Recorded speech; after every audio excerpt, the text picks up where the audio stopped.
Welcome to Community Foundation Spotlight. I'm Spicer Bell. I'm the president of the Community Foundation of the Eastern Shore, and through this series of programs we shine the spotlight on programs that are making a difference in our community. And today we're going to be talking about scholarships, and specifically from the Community Foundation point of view. My guest today is BJ Summers, and BJ, welcome. Welcome. BJ is the Donor Relations Coordinator, and she coordinates the scholarship programs for the community college. BJ, now over 150 scholarships available through the Community Foundation? Yes. So, yes. And how many dollars in scholarships do you expect to award this year? Well, last year it was $200,000, so it will be something up from that. So we keep going up, right? We keep going up with yeah, every because we've year. added some new scholarships. Yes, we have. And of course the endowment return has been good, so that helps feed them. Yes, it does. Okay. How can, so we have parents and students watching, how can they find out about Community Foundation scholarships? Well, I think the easiest way for them to find out would be go to our website. All of our scholarships are listed on our website according to their school or county. Another way, if you're local, if you're in Wicomico County, the scholarship, and Worcester and Somerset, scholarships applications are available through the guidance offices. You can also go to the Delmarva Education Foundation website. They have a searchable website that links to us. Okay, great. Or you can call us on the phone. Absolutely. And give the phone number, and we're going to put some of this on the screen, I'm sure. Our phone number is 410-742-9911. The Delmarva Education Foundation website is delmarvaed.org. Okay. Okay. And our friends here at Pac14 will get some of those on the screen. And of course, the Community Foundation website is www.cfes.org. Yes.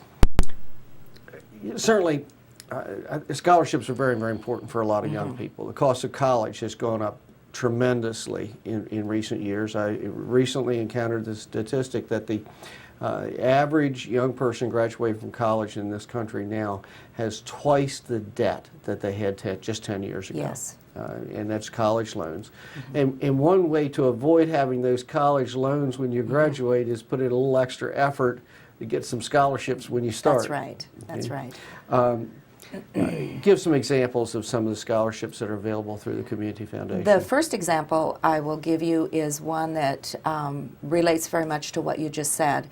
Bill and Frances Tillman, who are longtime supporters of the foundation, about 10 years ago expressed concern about the rising cost of education and their concern about education in general. They established a scholarship fund to benefit students in Wicomico and Somerset counties, and to date, $122,000 has gone out of that scholarship fund for 72 local students. Great, great. And that's just one of the scholarships that's available. Give some other examples. Another example, my favorite example of a scholarship to talk about is the Elizabeth Brittingham Pusey Scholarship. In 2001, we received a $15,000 contribution through a professional planner for a woman who wanted to remain anonymous and wanted to have a scholarship fund. We called it the Wicomico Scholarship, for lack of a better name, because she did not want to be known. And there was enough, with the $15,000, that spun off about $750. So we gave one scholarship to one school. She must have liked us, because every year after she put a little more money in the fund, and after a period of years we were giving one $750 scholarship to all the high schools in Wicomico County. But she did not want to be recognized. Every year I'd send her a letter, tell her the students who received her scholarship, and I know she appreciated that. Well, I remember calling her at one point, and I told her, I said, I just wanted to thank you. And she says, now you're not telling anybody who's doing this. Right. I said, no, Miss Pusey, it's between you and I. That's right. So when she passed in 2007, we were delighted and surprised to find that she had left her entire estate to the Community Foundation and her scholarship. So that is now the largest scholarship fund in Wicomico County. It spins off $75,000 a year, which equates to 10 local Wicomico County students receive $1,500 a year payable over 4 years, and we allocate $10,000 a year to Warwick College for their scholarship program. Yeah, so that's 10 $6,000 scholarships a year, Yes. as well as scholarships to Warwick, which it's certainly a great memorial to Miss Pusey. Yes, it is. And her family and what she's doing to help young people get an education here locally. And a wonderful story. So, Yeah, absolutely. and a wonderful story. That's one of the larger scholarship programs, but there are small scholarship programs, aren't there? Yes, there are. We have, for instance, the Greg Taylor Scholarship.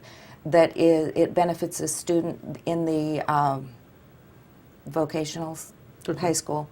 Career technology. Career technology. I It's a current term. always forget which current term they're term. using. And that's for a student that's going into welding. It's about $500 a year, but it makes a difference to those students who want to go into that, Sure. to that area. And certainly there's tremendous demand for young people who are getting that type of training. Right. It's an opportunity to get right in the workforce and be a productive and good Exactly. citizen. Exactly. Yeah, so, now, some scholarships are what we call memorial scholarship. What's a memorial scholarship? A memorial scholarship is a scholarship that is established in memory of a loved one or someone that's significant to that person. They are a very popular way to leave a legacy for someone. And we have many memorial scholarships dating back to in the early 90s that we have created. It's just a wonderful way to memorialize a loved one because the name of that person, and in some cases, what that person was about is out there forever. It's out there forever. Yeah, and the Plank Scholarship would be an example of The that. Plank Scholarship is an example of that. That scholarship was set up in memory of Edward Plank, who was a state trooper and killed in the line of duty. And it benefits students in either Worcester, Wycomico, or Somerset County. And there have also been fundraising efforts for the scholarship, so it's grown. And that is given out every year to a student. Yeah, and certainly a wonderful way to remember him. Right. And you know, his dedication and you know, the price he paid for helping make us all safe, really. Exactly. So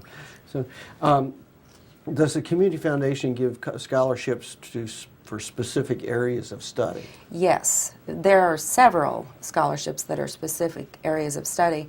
One that I think of now is the Ann and Herb Fincher Scholarship. Ann set that up a few years ago before her passing to memorialize her husband Herb. It's for a student in either math or engineering. This scholarship is a $6,000 scholarship payable over 4 years, and it rotates through the Wycomico County schools.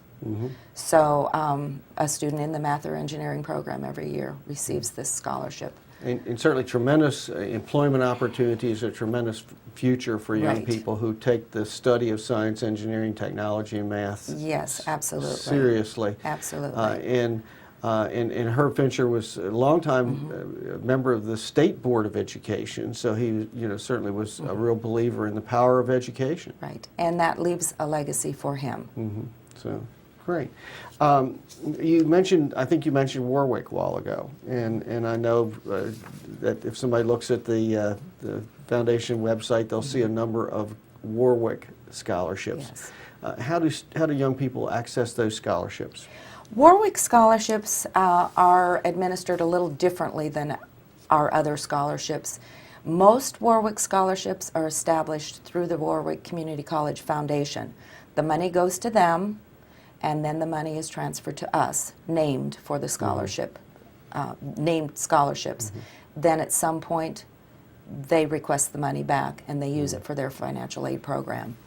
Recently, more donors have come to us specifically to set up scholarships to benefit Warwick Community College students.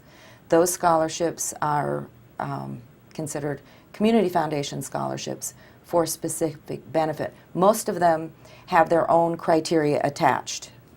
Many memorial scholarships. Yeah. So if a young person is thinking about going to Warwick, they really got two routes there. Right. They could, and any of this information is on the Community Foundation website. Right. but they would look at those specific scholarships and see which ones they think they may be eligible for. And in some cases, they would apply directly through Warwick, Right. and in other cases, they would use the other selection criteria that are Right. on the website. The scholarships that we administer specifically for Warwick, the recipients are chosen by Warwick based on the criteria that we set up. And is it easy for somebody to set up one of those scholarships? If somebody's interested in helping young people go to college, how hard is it for them to set up a scholarship fund? It is very simple. It is very simple. They just have to come see you, They right? call us on the phone, they walk in the door, we talk to them, we try to find out what kind of unique characteristics they might want to apply to their scholarship. And as you might see, most of them have unique characteristics.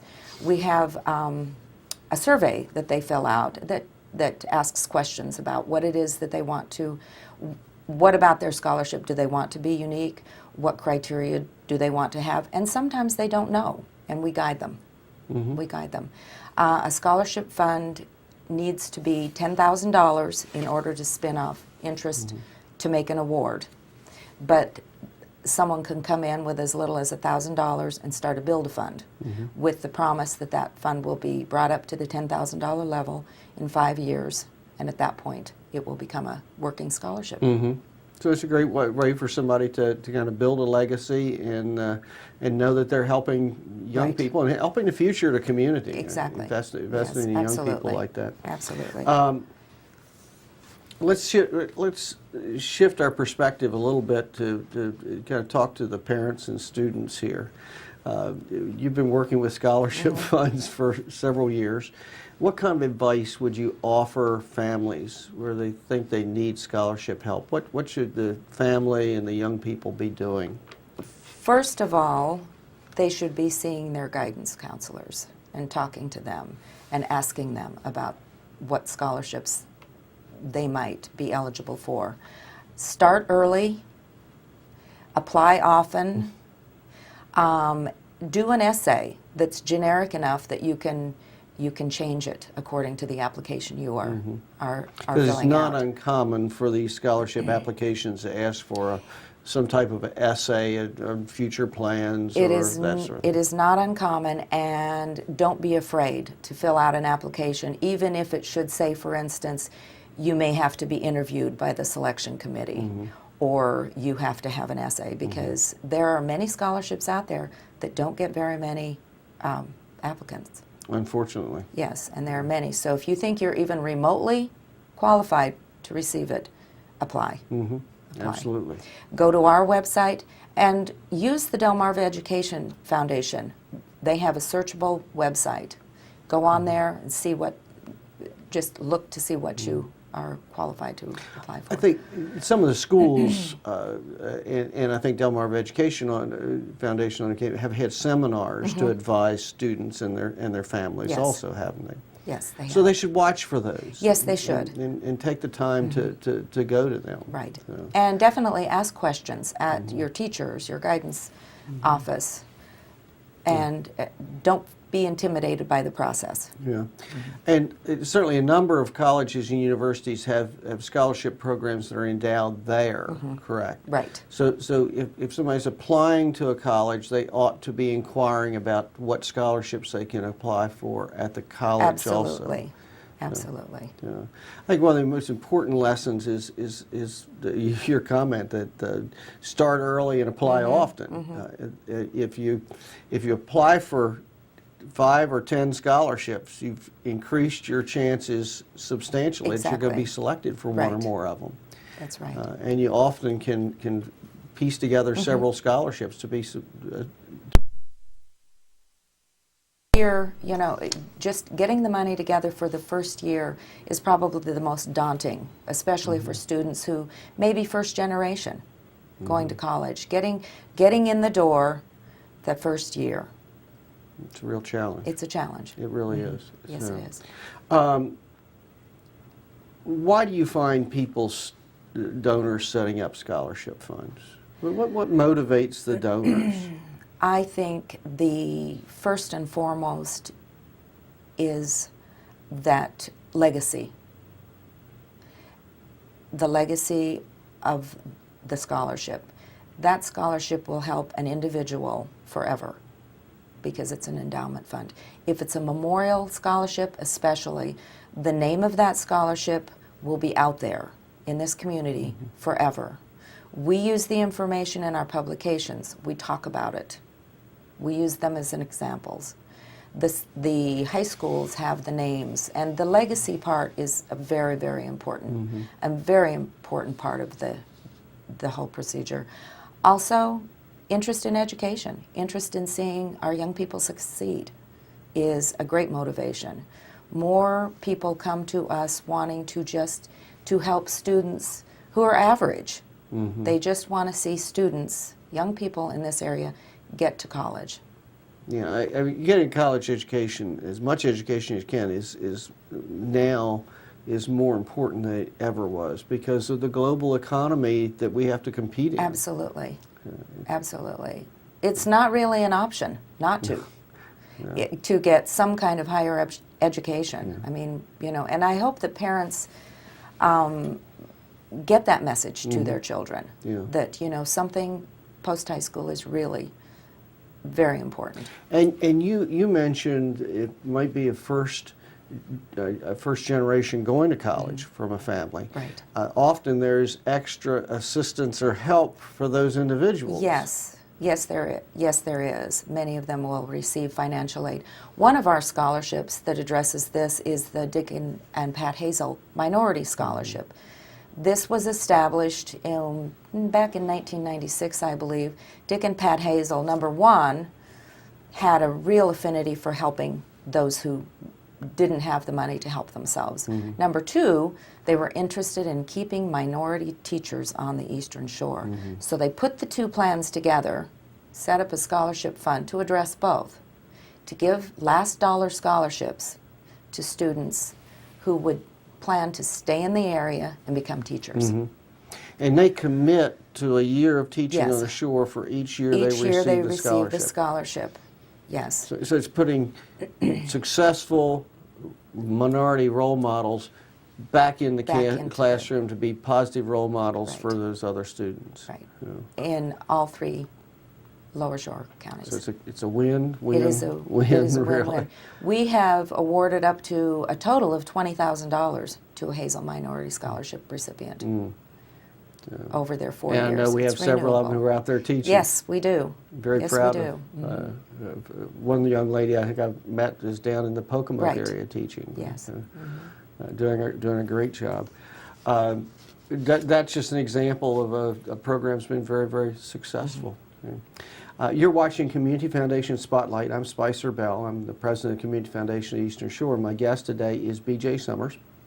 B.J. works at the Community Foundation and is our donor relations officer, and she also coordinates all the Community Foundation scholarship programs. We're talking about scholarships and how important it is to help young people be able to afford college education, and how some very generous local donors have set up scholarships that this year will distribute over $200,000 in scholarship aid.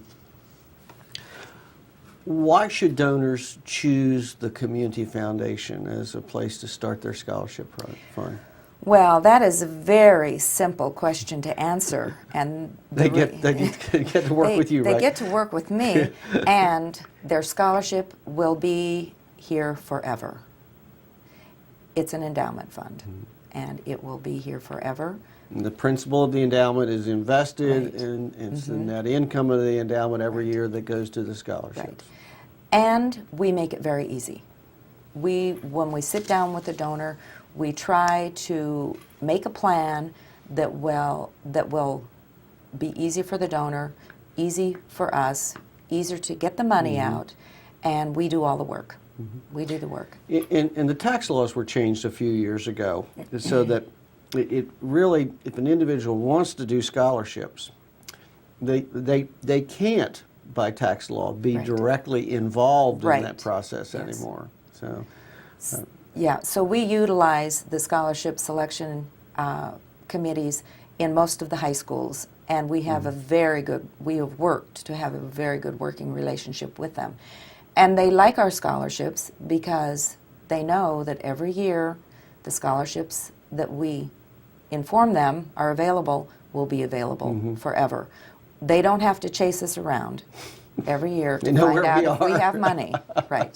They don't have to do that, and they appreciate that.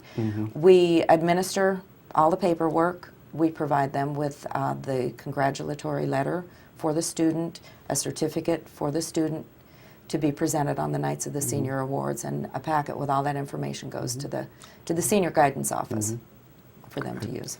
And if somebody is a graduate of a particular college or university and they want to offer a scholarship to that college or university, they can do that. Yes, they can. For their alma mater. Yes, they can. If they had a particular major, if they were an engineer or an accountant or what have you, and want to encourage some young people to go into that field, they can offer a scholarship. Absolutely. So the donor really is in charge. They are in charge. Yeah, They are in charge, and we can do it. I mean, there are a number of ways to administer it. For instance, if a donor wants to have a scholarship to benefit their alma mater, the scholarship fund would be set up so that every year we send a check to the college for scholarships. It's a very simple procedure. And the college, because they certainly are better attuned to doing such, they select the recipient. Okay. We're going to get back to this again, but one more time, BJ, tell folks how they find you. By going to our website, www.cfes.org, or you can call 410-742-9911. And if you want to generally look for scholarships, go to the Delmarva Education Foundation website, and if you think of us, you can link to us from Great. there. Very good.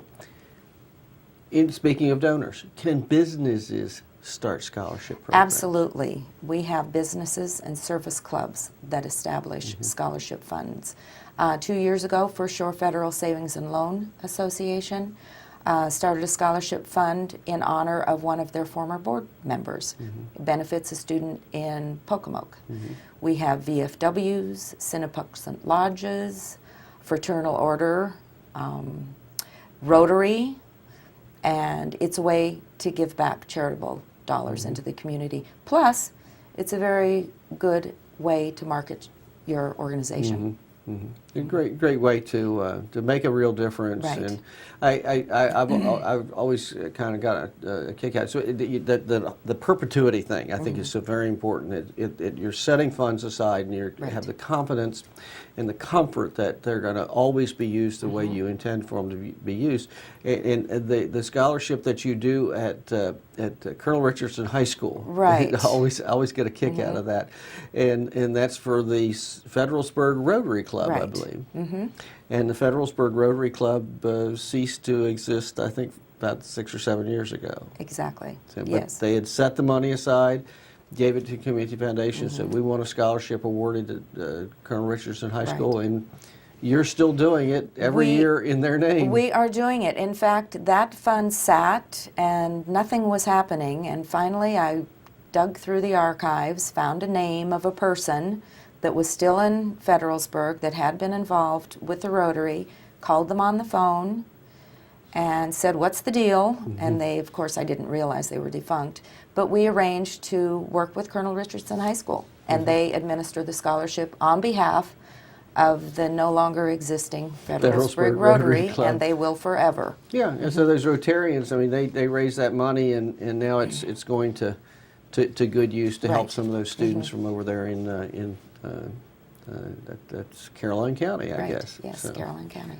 So, and you focus primarily on Somerset, Wycomico, and Worcester County, but you do have a number of scholarships that go other directions. I Yes, think, we don't you? do. We have a scholarship fund for Dorchester County. We have two scholarship funds that are in Caroline County. One, the Bill Greenlee Scholarship, the Federalsburg Rotary Scholarship, and a new Donald Bartlett Scholarship that will benefit students in that area. We also have a scholarship, two scholarships actually, that benefit students from Lake Forest High School in Delaware. The donors found us through referrals, and we set up scholarships that work very well. Yeah. I mean, For those I mean, if we have a local resident and let's say they graduate from a high school in Ohio and they'd like to set up a scholarship for young people graduating from that high school, we could do that. We can do that. Yeah. We can do that. In fact, we have a scholarship fund that is sent to a high school in Clovis, California. Clovis, California. I have Clovis, to look that one up on a map. That was set up by, it was a memorial fund that inevitably the wife of the memorialized person moved to California and wanted the scholarship to benefit a student that came from a high school in Clovis, California, and we were able to do that. Yeah, it gets back to that whole thing of, I think something sometimes folks don't understand about the Community Foundation is we are very much donor driven. Right, we are. I mean, you know, folks give money through the foundation. Right. They're gifts to the foundation, but then we administer that money and support charitable causes or scholarships or what have you, as have been set up by that donor, and we just continue their work, often during their lifetime and often beyond their lifetime. Right. We even have a scholarship that benefits high school students in Long Island who are going to a private Catholic high school, and a donor set up a fund in memory of their son to benefit a high school. Yeah. Right. So it's almost every one of these, you have over 100 scholarship funds, I think you keep track of, and every one of them has its own personal story. It has its own story. Yes, Yeah, it does. It's kind of neat. It's a way of, it's always interesting to go back and kind of relive some of those stories and share them with people. And most of them are very interesting. They are. They really are. So, we have a couple of minutes. Any parting thoughts you'd like to leave with our audience about the Community Foundation and its scholarship funds? Well, as we have already said, if you're a student or a parent out there, call us, see your guidance office, go to our website, don't be afraid to apply. If you're a donor who wants to give back or wants to make a difference or wants to leave a legacy, call us and we can help you do that. Right. Absolutely. So, well, BJ, really appreciate you being with me today. It's great timing. It's that time of year where young people are doing those college applications and thinking about, probably a number of families are experiencing sticker shock. They are right now, yes. over what college is going to cost, and particularly when you add it up for 4 years, it's a substantial bill.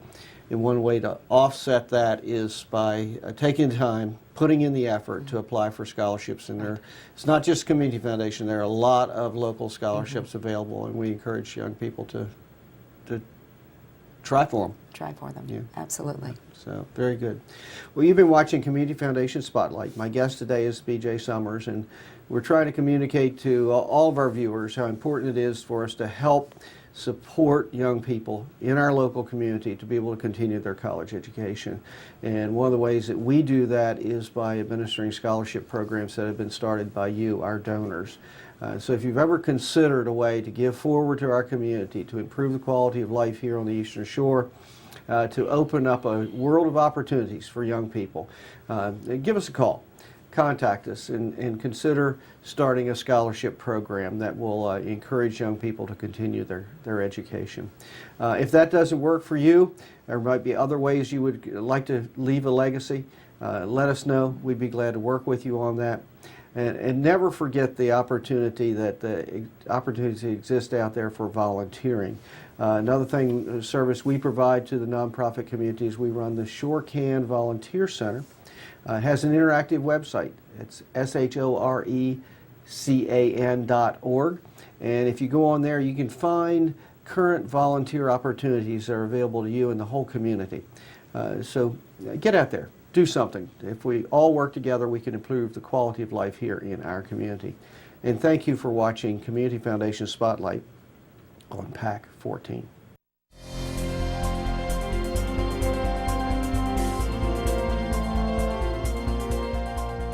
Would you like to see your community organization or nonprofit group featured on Pac14? To get started, contact us at 410-677-5014 or visit our website at www.pac14.org. Pac14 is a great way to connect with your community.